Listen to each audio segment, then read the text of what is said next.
Hello everyone, I hope you're having a great day today. So today we are doing a modern house, which is completely the opposite to the house that I did yesterday, which was a townhouse. So this is a very cubic, sort of angular building, and it is split over a few different levels. I kind of had this idea in my head where I wanted to do a sunken garden, but also having some pools that are on two split sort of levels, if that makes any sense. So we are working out how the building's going to look, and it kind of gets pulled and prodded to get the right shape. So we've got a larger box on the top, which has the 2 bedrooms, bathrooms and study area, and then we have the living room and the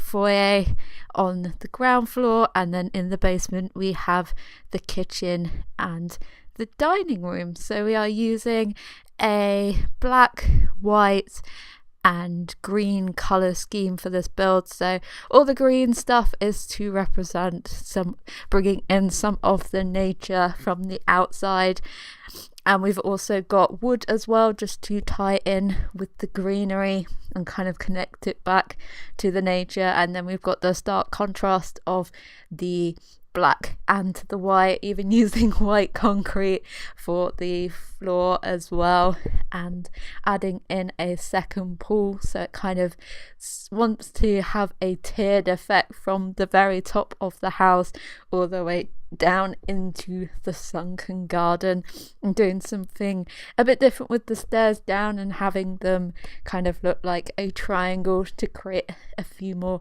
angular features in this build. So adding in the wood on the column area and that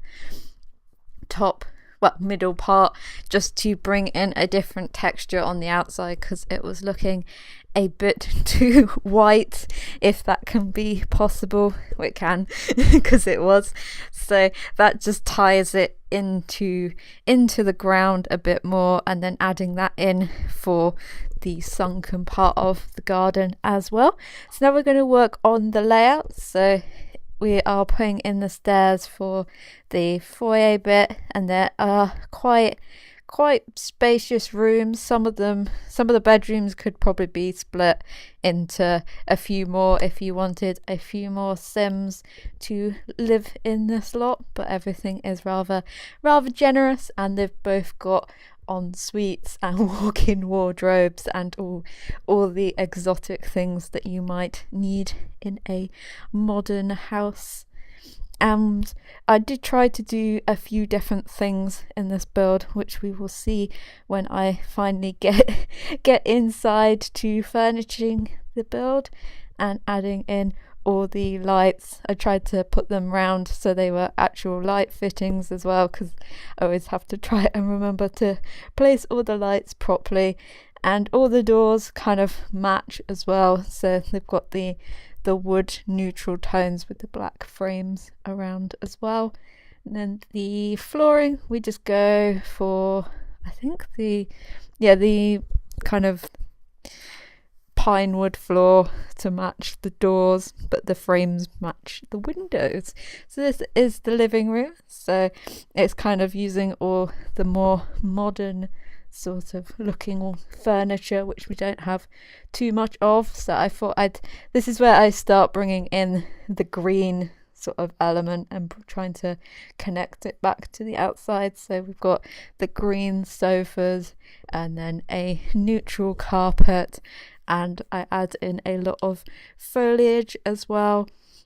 And the room was quite big, so I wanted to divide it in some way and have a different section, because it was quite hard, because this room has quite a lot of windows in it, so it was hard to get a natural divide. But using that bookshelf kind of helped make a bit more kind of reading area out off to the side. That's kind of not really a study, but not really like a living space either. It's kind of just a separate space that you can go sit in if you don't want to sit by the TV, and there's also pops of colour through the paintings as well, so that's kind of how we get the colour into this build. So all the paintings kind of bring that in, because all the other tones are quite pastel and neutral. And this is the foyer area, which I kind of mix it up and do something I don't normally do, which is add in some shelves and kind of make a little unit so you can pop keys and photos, and I pop in a mirror on the shelf as well, just to mix it up a bit, because I don't normally bother too much with the actual hallway itself. So we've got a lot of space in this hallway, so I thought it'd be nice to try and focus a bit more on it for once. And then this is the bathroom. So all the bathrooms are sort of the same. The upstairs ones have a bit more, I think they use the corner bath, but they have this similar sort of layout. So I don't know whether I have remembered to cut out the bathrooms, because they kind of look all the same really. So that's why sometimes I don't show them in my build, because once you've seen me furnish one, then you've kind of seen the rest of how they're going to look. And then this is the basement where we have the kitchen and dining room. So I brought in the wood that we were using for the outside, because I thought this space would connect more to the outside anyway. So we kind of used the unlockable sort of chef counters, and use the base game different shelving thing, because we don't have one that matches this, so I thought I'd use those, and then put some of them slightly over the stairs as well, just to hide the stairs into the corner a bit more. I didn't add too much clutter items around the place, because I thought the Sims that lived in here would be quite careful about what they had on show, because I think they'd take a lot of pride in what they had on display and what they didn't. And I was seeing if I could get in a little table area, but it wasn't really working, because we've got that big island space. So I thought I'd add in a little bar area as well, just to add a bit of difference, because it's quite a large space, and use the cats and dogs hanging light, because I thought that fitted in very nicely with the aesthetic we have going on here. And I do change the colour of the like teapots and stuff, to a black colour, because I put in some black paintings and then it didn't really match. So we're going for a very black and white theme down here, but it kind of doesn't look too harsh, because we've got the brown walls. And I think I don't change the floor down here, so it's all concrete all the way out, just to give some flow onto the outside, because we do have the little patio out there, so I wanted to connect it all through by using the same flooring. And then we're going to work on the first bedroom. I'm not sure whether this one is the master or the other one. You can kind of make up your mind, but we've got a built-in wardrobe area, so this is kind of the dressing area, and we've got a mirror and a table and a little sofa as well. And we've got the pastel blue version of the bed, just to bring in a bit of colour. And in this bedroom I make a little custom desk area, so if your sim wants to go and do some work in a bit more private, they've got their own little desk feature. So using 2 of the shelving units from City Living and putting it with a similar colour desk, and then we just got a lamp and a calendar and the little Sims logo, and I think that looks quite cute, and I would definitely be using that in other builds as well.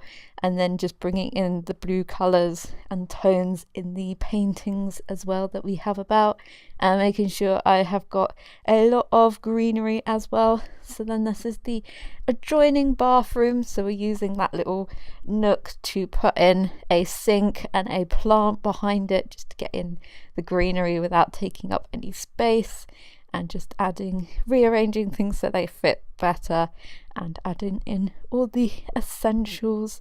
This is a more kind of very thematical build to what I am normally used to, because I do like making it a bit more lived in and a bit more sort of vibrant. So it's always quite fun to go out of my normal building style and build something that is for a different type of sim, because I do like to try and think of who this build is kind of for, so that keeps me on track when I am doing the furnishings, because I'd kind of role play who it's actually for and try and think of things that they would buy in their house. So that's always a good tip for any of you builders out there, to think of who you're building the house for before you build it. And then on the stairs we had this like awkward gap that you couldn't really use, so I thought I'd turn it into a little indoor garden by putting all the plants that I could there, and it works out really nicely because they're all tucked away in the corner but also bring a bit of colour into that space. And then this is the second bedroom, so it is bigger than the other one, so technically it probably would be the master bedroom, but we're bringing in some more of those light wood tones into this bedroom, and I made a little custom dresser unit, and we add a few seating areas and a few pots and bookshelves about, and this one kind of takes in the views a bit more. And then I realized you would want some privacy, so I went around and put in a load of curtains and put some curtains on the bathrooms as well, because if you're sharing with someone and you didn't want to see them, or well, you probably still heard them, but if you wanted a bit more privacy, then you can pretend to close the curtains because they don't have doors on them. And then we're just popping in the items for the second bathroom, which was a bit more harder to furnish because we've got that completely glass wall of windows, so it was a bit harder to fit everything in, but it did work out quite nicely in the end. And I added a little end table as well, just to add a few bits and bobs, because there wasn't any sort of unit near the sink, so I thought they'd have a little table. And then this is the outdoors area, so we're using the Jungle Adventure seats in the white colour.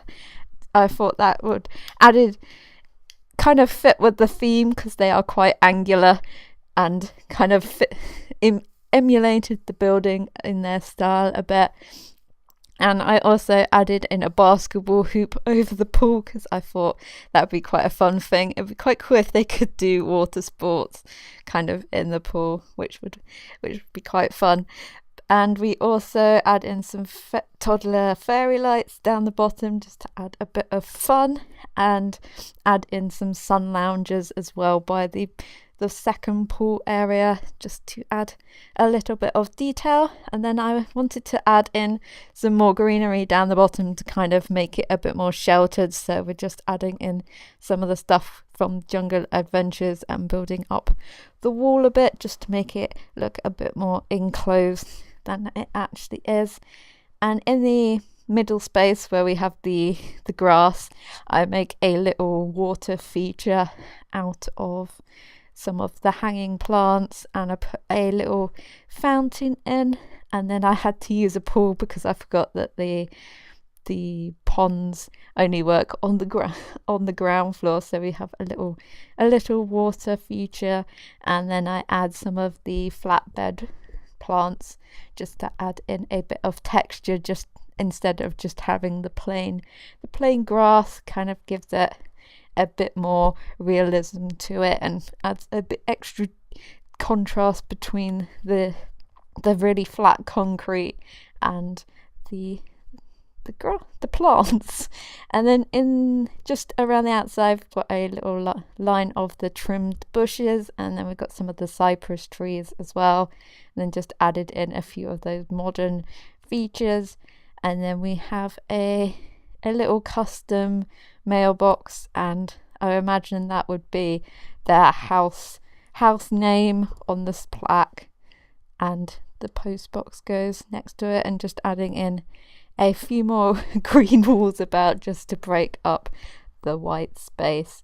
And I used the planters out the front to make sort of a half concrete wall, and kind of they've trimmed the bush in a certain style just to mix it up a bit, and then finishing off with a green roof. So here are the screenshots. You can see the layout of the house and get some closer looks at all the different rooms. So I hope you enjoyed this build. If you did, feel free to leave a like, and if you'd like to see any more builds, then feel free to subscribe, and hopefully I will see you in the next one. Bye.